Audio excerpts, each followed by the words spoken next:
সাল্লাল্লাহু আলাইহি ওয়াসাল্লাম বলেছেন, তালাবুল ইলমি ফারিদাতুন আলা কুল্লি মুসলিম। ইলম তলব করা ফরজ সকল মুসলমানের উপরে।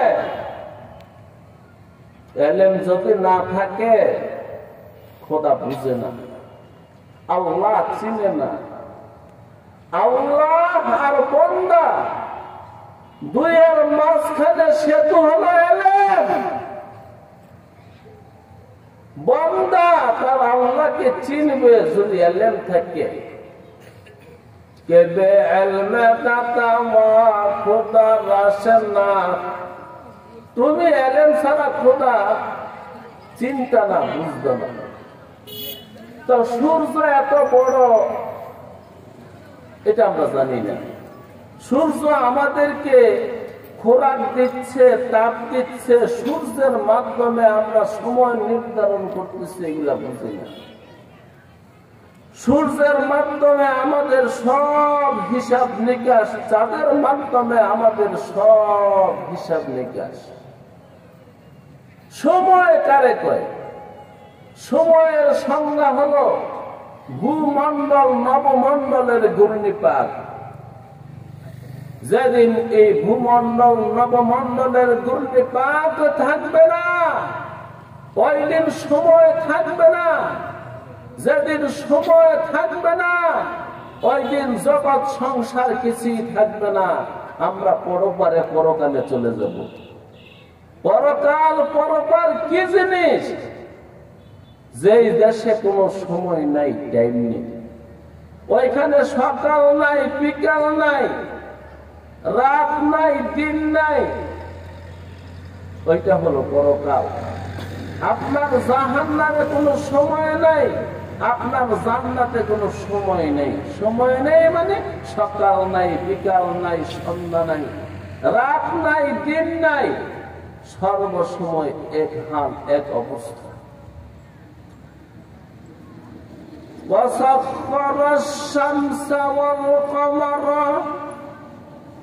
আমি তাসখীর করে দিয়েছি, তোমাদের খেদমতে নিয়োজিত করে দিয়েছি সূর্যকে এবং চন্দ্রকে।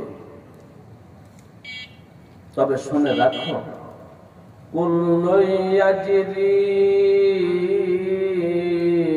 ইলা আজালিন মুসাম্মা।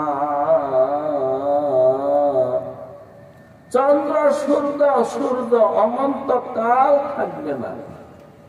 চন্দ্র সূর্য অনন্তকাল ঘুরবে না। একদিন তার ঘোরা বন্ধ হয়ে যাবে। চন্দ্র সূর্য এক সময় আর ঘুরবে না, এক সময় আর চলবে না। সুনির্দিষ্ট একটা সময় পর্যন্ত চলবে, তারপরে চলা আমি বন্ধ করে দেব। যখন ইসরাফিল আলাইহিস সালাতু ওয়াস সালাম বাঁশরি বাজায়া দিবেন, বিষের বাঁশরি, অত্যন্ত কঠিন সেই ফুৎকার, অত্যন্ত ভয়ঙ্কর সেই ফুৎকার, যে বাঁশরির টানে, সে যে বাঁশরির আওয়াজে সুরে জগৎ সংসার সব ধ্বংস হয়ে যাবে।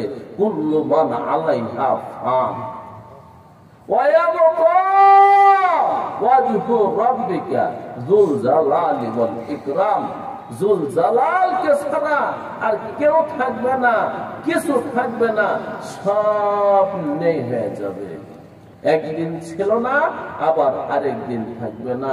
এটি আল্লাহ বলেন, মনে করো না তোমার জীবন অনন্তকালের। মনে করো না এই সূর্য চিরদিন থাকবে। মনে করো না এই চন্দ্র চিরদিন থাকবে। বরং কুল্লু ইয়াজরি ইলা আজালিন মুসাম্মা। সুনির্দিষ্ট একটা সময় পর্যন্ত চন্দ্র সূর্য থাকবে। এখানে আল্লাহ রাব্বুল আলামিন আজাল শব্দ ব্যবহার করছে। আজাল আজল শব্দের দুইটা তর্জমা আছে অভিধানের মধ্যে। আজল শব্দের একটা তর্জমা হলো শুধু সময়, আজল শব্দের আরেকটা অর্থ হলো মৌত, মরণ। তাইলে চন্দ্র সূর্য একদিন মরে যাবে, ধ্বংস হয়ে যাবে, বিনাশ হয়ে যাবে, বাতিল হয়ে যাবে। চন্দ্র সূর্যকে আমি আদেশ করছি ঘুরতে থাকো, ঘুরতে থাকো, মনে করো না শুধু ঘুরবেই, চিরদিন ঘুরবে। একদিন তাদের এই ঘূর্ণিপাত খাওয়া বন্ধ হয়ে যাবে, আমি বন্ধ করে দেব। ইলা আজালিম মুসাম্মা, মুসাম্মা নির্দিষ্ট করা সময়, সেই সময় তোমরা না জানলেও আমি আহকামুল হাকিমিন জানি, আমি আল্লাহ জানি। আমি সূর্য বানাইছি, আমি জানি সূর্য কতদিন ঘুরবে। আমি চন্দ্র বানাইছি, আমি জানি এই চন্দ্র কতদিন ঘুরবে। এবার মনে রাখো, যে সূর্য করে তোমাদের বশর, তুমিও কিন্তু বেশি দিন থাকতেছ না, সুনির্দিষ্ট একটা সময় পর্যন্ত থাকবে। যেমন আল্লাহু তাআলা ফি কালামিহিল মাজিদ, ইযা জাআ আজালুহুম লা ইস্তাখিরুন। মানুষ, একদিন তোমার আজল এসে যাবে। এখানেও আল্লাহ আজল শব্দই ব্যবহার করেছে। চন্দ্র সূর্যের যেমন আজল আছে, ও মানুষ তোমারও আজল আছে। আজল আছে মানে মৌত আছে, মরণ আছে। তোমার মরণ যখন তোমার সামনে এসে দাঁড়াবে, তোমাকে আর সময় দেওয়া হবে না। मौत को तुम मौत समझो, मौत हरदम करीब है, तुमको मोहलत न मिलेंगे लब हेलाने के लिए। মরণ যখন তোমার সামনে এসে যাবে, তোমাকে ঠোঁট নাড়াইবার সুযোগ দেওয়া হবে না। তোমাকে জিহ্বাটাকে নারায়া কালিমায়ে তৈয়বা পড়ার সুযোগ দেওয়া হবে না। অতএব তুমি যা অর্জন করার মরণ আসার আগেই অর্জন করে ফেলো। কি বন্ধুরা, মরণ আসবে না, থাকবেন চিরদিন? আসলে রেডি হয়ে যান। কুল্লু ইয়াজরি ইলা আজালিন মুসাম্মা। আল্লাহ এখানে কোন শব্দ ব্যবহার করছে? সব কিছু, শুধু চন্দ্র নয়, শুধু সূর্য নয়, এই সৌর জগতে, এই সৌর জগতের বাহিরে আরো যত সৌর জগৎ আছে, ছায়াপথ আছে, গ্যালাক্সি আছে, ইলা আজালিন মুসাম্মা, একটি নির্দিষ্ট সময় পর্যন্তই টিকবে, বাঁচবে, থাকবে, তারপরে বাঁচবে না, থাকবে না। আমি একমাত্র থাকবো চিরদিন, তোমরা কেউ চিরজীবী নও। হাইয়ুল কাইয়ুম, একমাত্র আমি আল্লাহ। আল্লাহকে ছাড়া কেউ হাইয়ুল কাইয়ুম না, কেউ চিরদিন থাকবে না। ওয়া আন্নাল্লাহা বিমা তা'মালুনা খাবীর।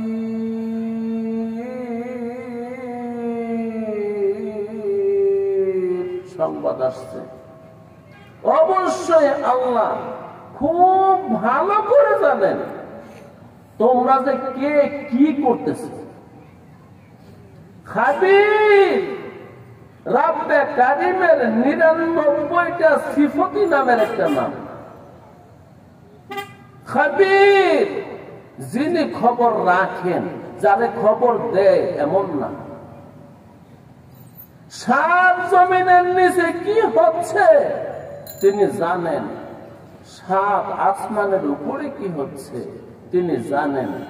আপনি এই শীতের দিনে ল্যাপটপের ভিতরে গিয়ে বাতি বন্ধ করে কি করেন সেইটা তিনি জানেন। তার নাম হলো খাবির। এমনকি অন্যত্র তো তিনি বলেছেন আলিমুম বিযাতিস সুদূর, মানুষ তার মনের কথাটাও আমি জানি। সেই সত্তার নাম হলো খাবির। এই জন্য তুই ঠিকঠাক হয়ে যা, আমার ফরমানের বাহিরে যাবি না, আমার হুকুমের বাহিরে যাবি না, আমার নবী মুহাম্মদের তরিকার বাহিরে যাবি না। যদি যাবি তা আমি কিন্তু খবর জানি, আমি কিন্তু একদিন বিচার করব, অত্যন্ত নিপুণ ভাবে বিচার করব, জাররা জাররা হিসাব করব। فَمَنْ يَعْمَلْ مِثْقَالَ ذَرَّةٍ خَيْرًا يَرَهُ وَمَنْ يَعْمَلْ مِثْقَالَ ذَرَّةٍ شَرًّا يَرَهُ। তুই যদি জাররা পরিমাণ ভালো করে থাকিস সেটাও তুই দেখতে পাবি, তুই যদি জাররা পরিমাণ মন্দ করে থাকিস সেটাও তুই দেখতে পাবি। জাররা কি জিনিস রে ভাই? যেটাকে বর্তমান বিজ্ঞানীদের ভাষায় বলে পরমাণু, যা অণুবীক্ষণ যন্ত্র দ্বারাও দেখা যায় না। এমন মন্দ যদি করে থাকিস তোরটা তুই পেয়ে যাবি, আর পরমাণু সম পরিমাণ যদি ভালো করে থাকিস সেটাও তুই পেয়ে যাবি। অতএব তুই অন্য মানুষের কাছ থেকে লুকাইতে পারবি, কিন্তু আমি আল্লাহর কাছ থেকে কোনো কিছুই লুকাইতে পারবি না, গোপন করতে পারবি না। আলিমুম বিযাতিস সুদূর, আমি তো এমন এক সত্তা, হৃদয়ে বসিয়া শুনি হৃদয়ের ভাষা। যে কথাটা তোর মনের কথা তুই শুনতে পাচ্ছিস না, আমি আল্লাহ সেই কথাটা শুনি। তোর ভিতরে কি লুকাইতে আছে যা তুই দেখতে পাচ্ছিস না, কিন্তু আমি আল্লাহ দেখি। আচ্ছা ভাই, আপনারা কি আপনাদেরকে দেখেছেন? না, দেহের সমস্ত অংশ আপনি দেখেন নাই। যেমন আপনার মাথার তালু আপনি দেখেন নাই, আপনার পিঠ আপনি দেখেন নাই, আপনার পিছন দিয়ে কিছু আপনি দেখেন নাই। তাহলে কেমন করে সাহস করেন যে আল্লাহ দেখে ফেলবো? তুমি তো তোমাকেই দেখো নাই। তোমার চার পদার্থ আগুন, পানি, মাটি, বাতাসের বাহিরেও আরেকটা শক্তি আছে যাকে রূহ বলা হয়। তোমার রূহ তুমি কোনোদিন দেখো নাই, তোমার আত্মাটা তুমি কোনোদিন দেখো নাই, তোমার নয়ন দ্বারা তুমি কোনোদিন তোমার সেই কোরআনের পাখিটারে দেখো নাই, তোমার বাড়ির পাশে ভিতরে যে পড়শি বসত করে সেই পড়শিটাকে তুমি দেখো নাই, কিন্তু আমি আল্লাহ দেখি।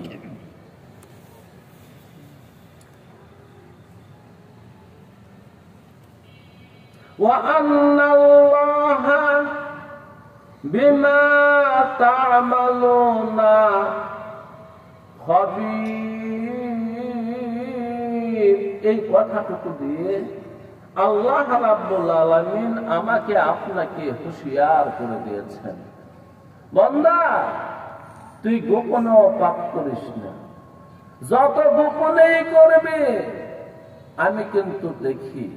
এই আয়াতের ব্যাখ্যা করতে গিয়ে আখিরে জামানার নবী মুহাম্মদুর রাসূলুল্লাহ সাল্লাল্লাহু আলাইহি ওয়াসাল্লাম বলেন, ও উম্মত, তুমি যদি এমন পাথরের ভিতরে বসে পাপ করো যে পাথরের কোনো দরজা নাই, জানালা নাই, তারপরও আমি রব্বে কারীম দায়িত্ব নিলাম তোমার পাপের খবর বিশ্বের মানুষকে আমি জানাই দেব। এজন্য ভাই পাপ করেন না, যত গোপনেই করবেন, যার নাম খাবির সে প্রকাশ করে দিবে, কথা দিচ্ছে। আপনি ভাবতেছেন কে দেখবে কে শুনবে, সাইরা বলাইছে, না, সারতে পারবেন না। যেহেতু আল্লাহ বললেন মুহাম্মদকে দিয়া ওহিয়ে গায়রে মাত্র মাধ্যমে বলেছেন, পাথরের ভিতরে তুমি যদি পাপ করো, যে পাথরের দরজা নাই, জানালা নাই, তারপরেও আমি আল্লাহ দেখি তো দেখি, জানি তো জানি, শুনি তো শুনি, খবর রাখি তো রাখি, আমি কিন্তু জানাই দেব। হয়তো তোমাকে বেশির চেয়ে বেশি একবার সুযোগ দেব, হয়তো 2 বার সুযোগ দেব, অথবা আমার মনে চাইলে 2, 4, 5 বার সুযোগ দিব। কারণ আমার একটা নাম আছে, সাত্তারুল উয়ুব। আমি বান্দার পাপের জন্য বান্দাকে প্রথম দিন ধরি না, বান্দার অন্যায়ের জন্য প্রথম দিন বান্দাকে ধরি না। আমি তার সুযোগ দেই, তার ইজ্জতকে আমি রক্ষা করতে চাই। যেহেতু আদরের আদম, আদম কি আদরের না অনাদরের? আপনাকে আপনার ভালোবাসার মানুষে বেশি ভালোবাসে, না এই বিশ্ব জগতের স্রষ্টা আপনাকে বেশি ভালোবাসে? হায় হায়, খবর দেখেন না, 2 দিন ডিউটি না করলে বাপে রাখেনি লোকে, কইব তোরটা তুই খা গিয়ে হইছে। কিন্তু আদি মেজমি সবরায়ে আমি ওস চে দুশ্মন বরি খানিমা চে দোস্ত। আজ কত বছর ধরে খাচ্ছ পাপের পরে পাপ, তারপরও রিজিকের দুয়ার তিনি বন্ধ করেন নাই, কারণ ভালোবাসে। আল্লাহ কি ভালোবাসে? বাবার চেয়ে কম, মার চেয়ে কম, কত বেশি তুমি সুমার করতে পারবে না, তুমি গণনা করতে পারবে না, তুমি হিসাব লাগাইতে পারবে না সে যে তোমাকে কত ভালোবাসে। মসজিদের মধ্যে সিন্নি দিছে, এক ফকির বেটায় দৌড়ায় আসছে, হুজুর আমারে একটু সিন্নি দেন। ইমাম সাহেব জিজ্ঞাসা করেন, নামাজ পড়িস বেটা? কি করে? না হুজুর, জুমার নামাজ তো পড়ি নাই। তো চলে যা, এই শিরনি তো হলো মুসল্লিদের জন্য, এই মিষ্টি তো মুসল্লিদের জন্য। ভিখারি ফিরিয়া চলে, চলিতে চলিতে বলে 80টা বছর কেটে গেল, তোমায় ডাকেনি কবু, আমার ক্ষুধার অন্ন তাহলে বন্ধ করনি প্রভু। আল্লাহ রাব্বুল আলামিন আমার রিজিকের দুয়ার আমার পাপের কারণে বন্ধ করে না, এখনো উন্মুক্ত রেখেছেন, তিনি দয়াময়। তো বলতেছিলেন একটা হাদিস, যেহেতু তিনি খবীর, সব কিছুর খবর তিনি রাখেন, তুমি যদি পাথরের ভিতরে বসো পাপ করো, যে পাথরের দরজা নাই, জানালা নাই, তাই বলে কি রব্বে কারীম জানেন না? জানেন না? বিশ্বাস করেন। এই জন্য যত গোপনে পাপ করেন, যদি বেশি করেন তো মালিক একদিন জানায়া দেয়। মালিক একদিন, আপনি কয় টাকা বিদেশের ব্যাংকে জমা করছেন, আপনি এতদিন কি পাপ করছেন, রব্বে কারীম জানায়া দেয়। আর যদি বিপরীত করেন, একটা পাথরের ভিতরে বসে ইবাদত করতেছেন, আর মনে বড় ইচ্ছা আল্লাহ ইখলাসের সাথে একমাত্র তোমার ইবাদত করি, কাউকে দেখাইতে আমি রাজি নই। আল্লাহ বলেন, বান্দারে যত গোপনে ইবাদত করবি, তোর ইবাদতের খবর রটায়া দিব, চটায়া দিব, ঘটায়া দিব, জানায়া দিব, তুই যেমন আপে। हकीकत छुप नहीं रहती है, हकीकत छुप नहीं रहती है, बनावट की उसूल से के खुशबू नहीं आती है कागज की फूलों से। ওই দেখেন আপনাদের উপরের কাপড়ের মধ্যে ফুল এঁকে দিছে না, গন্ধ আছে না? না, কাগজের ফুলে গন্ধ থাকে না। যে ফুল গাছে ফুটে ওইটার মধ্যে গন্ধ থাকে, বাস্তব গোপন থাকে না। আপনি যত গোপনে পাপ করেন, আপনি যত গোপনে নেট করেন, মহাশক্তি যার নাম খাবির, তিনি খবর দিয়ে দিবে অন্য মানুষকে, অন্য জগতের সবাইকে, ওই বন্দায় ওই পৃথিবীর অমুক পাথরের ভিতরে বসে পাপ করে তোরা জেনে রাখ, একদিক খবর হয়ে যায়। তোরা জেনে রাখ সে নীরবে নিজনে বিজনে নিঃস্বার্থে ইবাদত বন্দেগী করে, আল্লাহ রাব্বুল আলামিন নিজে এলানার ঘোষণা করে। কেমনে জানি খবর পেয়ে ফেলে, তখন চিন্তা করে আল্লাহ মানে জানলো কেমনে, আমি যে এত গোপনে খাইলাম 10 টাকা 10 টাকা, মানুষ জানলো কেমনে? কেমনে এমনি কি মালিক জানাই দিছে? এই পর্যন্ত শুনছেন কারো পাপ গোপনে রয়েছে? এই জন্য তওবা করে যান আজকে, খোদার জমিনে পাপ করব না, করব না, করব না। কারণ যিনি আল্লাহ, তার একটা সিফত আছে খাবির, তিনি সব কিছুর খবর রাখেন। আমি যত গোপনে পাপ করি সারতে পারব না, আর আমি যত গোপনে ইবাদত করি লোকে জানবেই জানবে, লোকে জানবেই জানবে, লোকে জানবেই জানবে। কারণ দায়িত্ব নিছেন আল্লাহ। দায়িত্ব কে নিছেন? আল্লাহ। ভালো করলেও আল্লাহ জানাইয়া দিবেন, খারাপ করলেও আল্লাহ জানাইয়া দিবেন। এই দায়িত্ব আল্লাহ নিছেন। তবে আমাদেরকে একটা সুযোগ দেয়, আমাদেরকে একটা সময় দেয়। সময় যে দেয় একটু বলি শুনেন। কেউ আপনাকে ওয়াজ কতক্ষণ পর্যন্ত?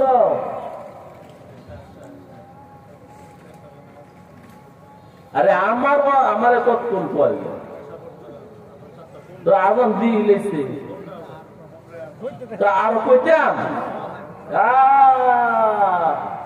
আল্লাহ যে ধরে না, একবার দুইবার চারবার হইলেও তারে কমাস কম সুযোগ দেয়।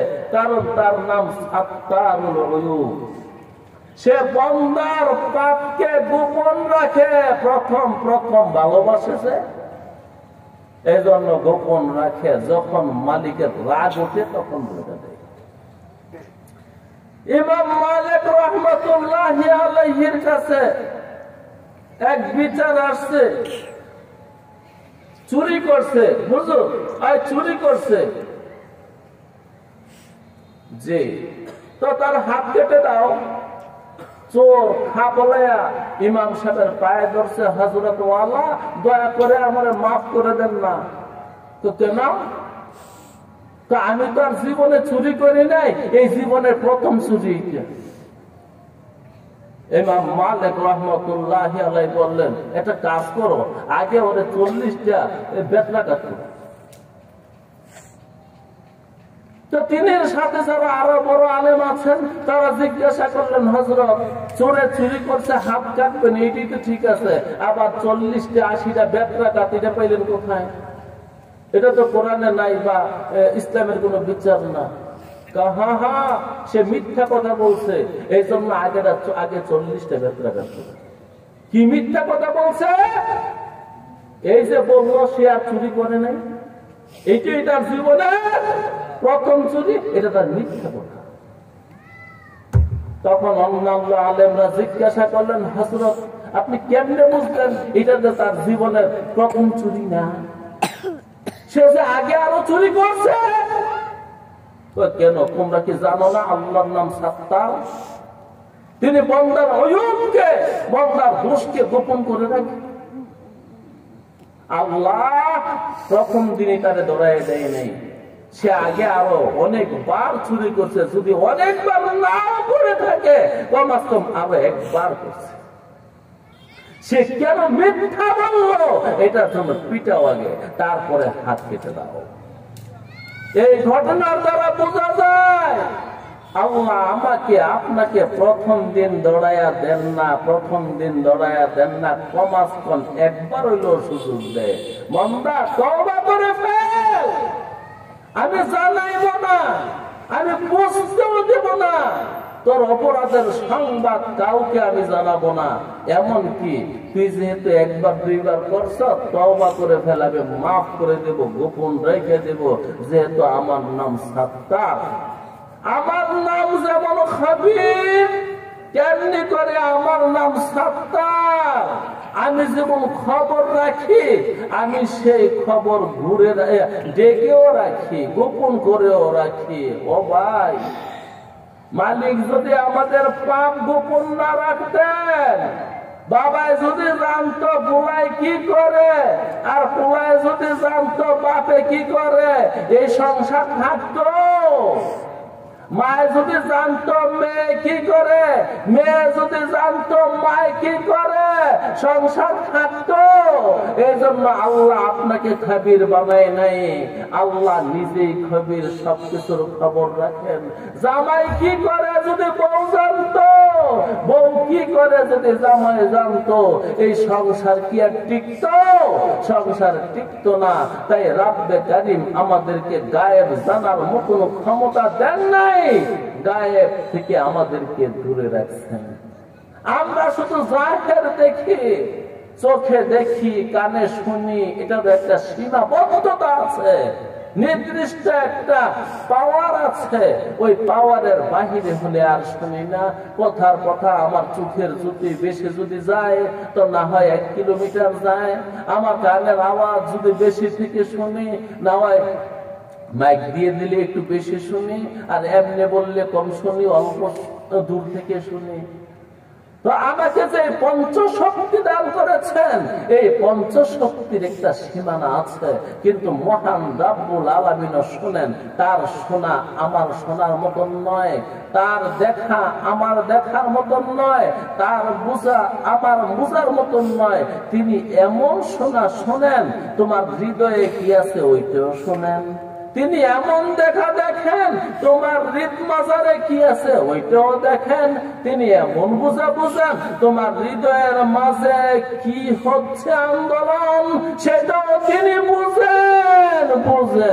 এজন্য রে ভাই, ওলি আল্লাহ হইতে বেশি সময় লাগে না। কেউ যদি মনে করেন আজকে হয়ে যাবো ওলি আল্লাহ, তা আজকে হইতে পারেন। যদি মনে করেন না এখান থেকে উঠার আগে ওলি আল্লাহ হয়ে যাব, তাও পারবেন।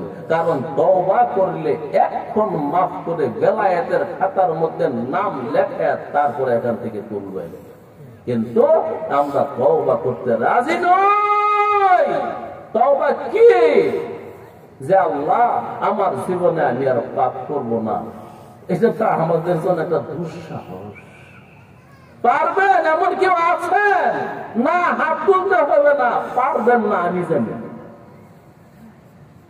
পারবেন না। কিন্তু ওলি আল্লাহ হইতে মাত্র 2-1 সেকেন্ডের সময় দিলে দিলে বলে দেন, মালিক পাপ আর করবো না, এর টোটাল শেষ, সব ছেড়ে দিলাম।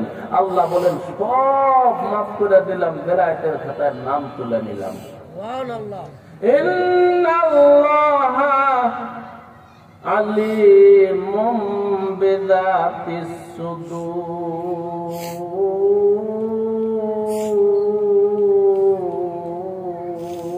এই কথাটা তিনি অনেকবার বলেছেন কিতাবুল্লাহর মধ্যে। বন্দারে তোর মনের খবর না আমি জানি, বন্দারে তোর মনের খবর না আমি জানি, বন্দারে আমি না তোর মনের খবর জানি, আমি তোর মনের খবর জানি, আমি তোর মনের খবর জানি। জনাবে মুহাম্মদুর রাসূলুল্লাহ সাল্লাল্লাহু আলাইহি ওয়াসাল্লাম বলেন, শোনো তোমাদেরকে পাপের আর সওয়াবের একটা রহস্য শোনাই। কি রহস্য শোনাইবেন নবী? শোনো, নীরবে শোনো, দৃঢ় স্থিরে শোনো, কান পেতে শোনো, মন দিয়ে শোনো। তোমার ইচ্ছে জাগছে, আমার যদি টাকা থাকতো, ক্ষমতা থাকতো, তো আমার বাড়ির পাশে আমি একটা নাচ গানের ব্যবস্থা করতাম। যে কোনো একটা পাপের নিয়ত করলাম, যে আমার যদি ক্ষমতা থাকতো তাহলে অবশ্যই আমি করতাম। ভালো একটা নিয়ত যদি পাপের করতে পারো, তুমি পাপ করো আর না করো, মালিক তোমার পাপ ঠিকই দিয়ে দিবে। আর যদি তুমি সকালে মজবুতির সাথে একটা নেকের নিয়ত করো, আল্লাহ যদি আমার ক্ষমতা থাকতো তাহলে আমি প্রত্যেক বছরই হজ করতাম, আমি বৎসরে 3, 4, 5 বার 10 বার উমরা করতাম। আমার যদি ক্ষমতা থাকতো আমার সবগুলো সন্তানকে হজে পাঠাইতাম, আলেম বানাইতাম, আমার বউ বাচ্চা সবাইকে পর্দা করতাম।